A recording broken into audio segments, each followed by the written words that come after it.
55 दिवस आणि अखेर त्या चिमुकलीला न्याय मिळाला.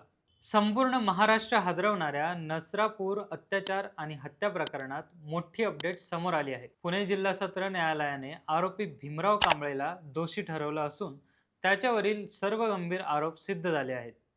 आता त्याला नेमकी कोणती शिक्षा होणार यावर 29 जून रोजी अंतिम सुनावणी होणार आहे. सुनावणी दरम्यान न्यायाधीशांनी आरोपीला तुला काय शिक्षा द्यावी असा प्रश्न विचारला. त्यावर आरोपीने मी पाय घसरून पडलो, तिच्या डोक्याला मार लागला असा नवा बनाव करण्याचा प्रयत्न केला. मात्र न्यायालयाने हा दावा फेटाळून लावत त्याच्यावरील गुन्हे सिद्ध झाल्याचं स्पष्ट केलं.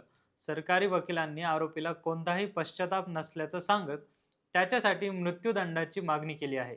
तुमच्या मते अशा गंभीर गुन्ह्यांमध्ये आरोपींना कोणती शिक्षा व्हायला हवी? कमेंटमध्ये नक्की सांगा. आणि अशाच महत्त्वाच्या अपडेटसाठी त्याचं काय महाराष्ट्राला इंस्टाग्रामवर फॉलो आणि यूट्यूबवर सबस्क्राईब करायला विसरू नका.